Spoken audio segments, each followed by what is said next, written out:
আমরা সবাই আছি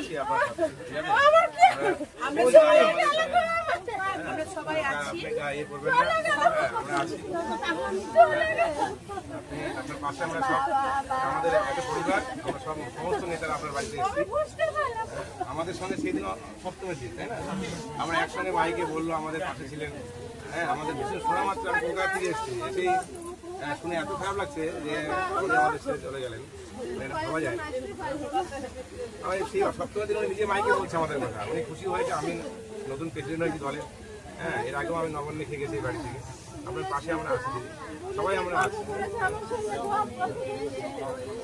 এত ভালোবাসেন উনি আমাকে আমরা সকলেই এসেছি আপনার পরিবারের পাশে আমরা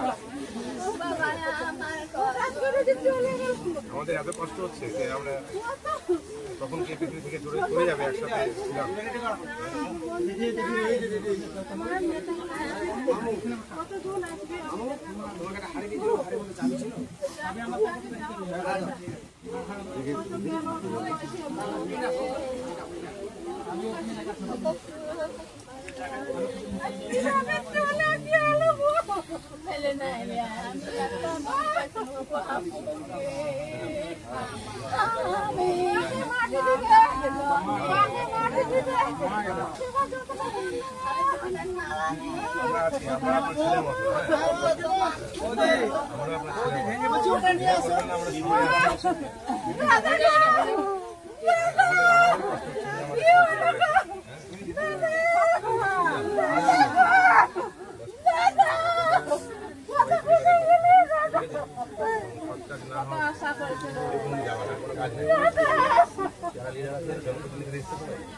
সবাইকে একদিন যেতে হবে, আমাদের সবাইকে একদিন যেতে হবে, কেউ আগে কেউ পরে।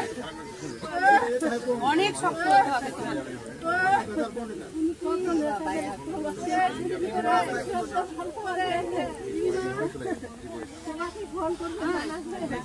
আমার সাথেও সেই কথা হলো।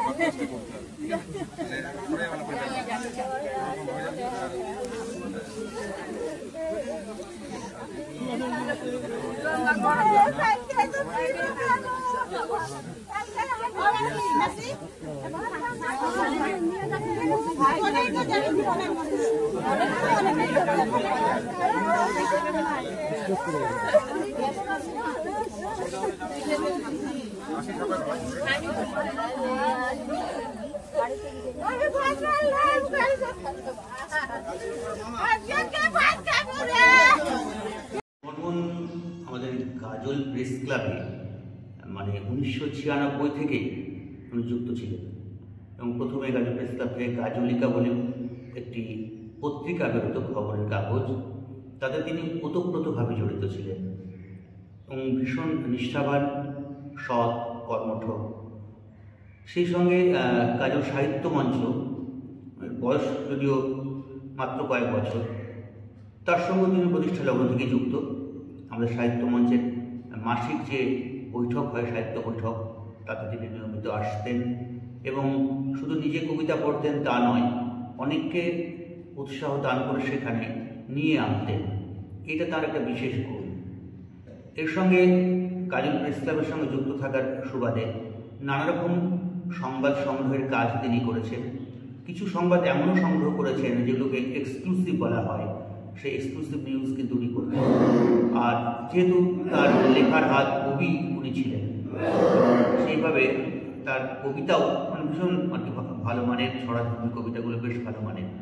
তার লেখা কয়েক বইও আছে। সবচেয়ে বড় ব্যাপার যে তাকে কিন্তু একটা সময় মানে ক্ষমতাসীন দলের, সে সময় আর কি, মানে আজ থেকে অন্তত বছর 15-20 আগের কথা বলছি, ক্ষমতাসীন দলের বিরাগভাজনও হতে হয়েছিল সেই বই বা পত্রিকা প্রকাশ করার জন্য।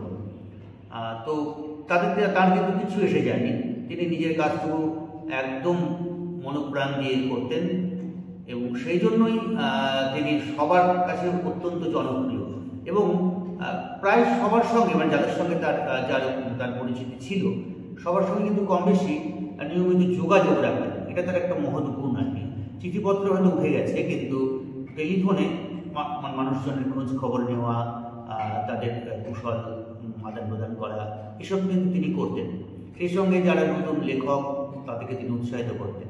নিজে একজন কৃষিজীবী, অর্থাৎ কৃষি তার পেশা, কিন্তু সমাজের কাজের জন্য ঘরের থেকে টাকা খরচ করে সমাজ কল্যাণমূলক কাজ করতেন। একটা সময় তিনি গ্রাম পঞ্চায়েত সদস্য হয়েছিলেন, কিন্তু তাতে মানে তার জন্য যে বিশেষ কিছু সুবিধে বা অসুবিধা আর কিন্তু না, নিজের জন্য তেমন কিছুই করেননি, সমাজের জন্য করেছেন অনেক কিছু। যার জন্য গতকাল তার অকাল প্রয়াণই বলবো, কারণ হঠাৎ কথা বলতে বলতেই মানে তিনিও সমাজের কাজেই গেছিলেন। ন্যাকড়াকুড়ি বলে একটি গ্রাম, তার বাড়ি বেদপুকুর, পাশে একটি গ্রাম, একটা সামাজিক সমস্যা মেটানোর জন্য গেছিলেন। আসার পরে টেলিফোনে কথা বলতে বলতেই তার শারীরিক অসুস্থতা দেখা দেয় এবং তারপরে তিনি প্রয়াত হন। কিন্তু তার প্রয়াণের পরে এত মানুষ তাকে শেষ শ্রদ্ধা জানাতে গেছিলেন, সত্যি অনেক বড় মাপের মানুষ না হলে এমনটা ঘটে না, এতে আমরা অভিভূত। কিন্তু তার অকাল প্রয়াণে আমরা সবাই শোকগ্রস্ত, মানে এটা আমরা কেউই মেনে নিতে পারছি না। আমাদের যারা সদস্য গাজল প্রেস ক্লাবের, গাজল সাহিত্য মঞ্চের, এমনকি মালদারও কয়েকটি সংগঠনের সঙ্গে তিনি জড়িত ছিলেন, সবাই কিন্তু অত্যন্ত দুঃখ প্রকাশ করেছেন।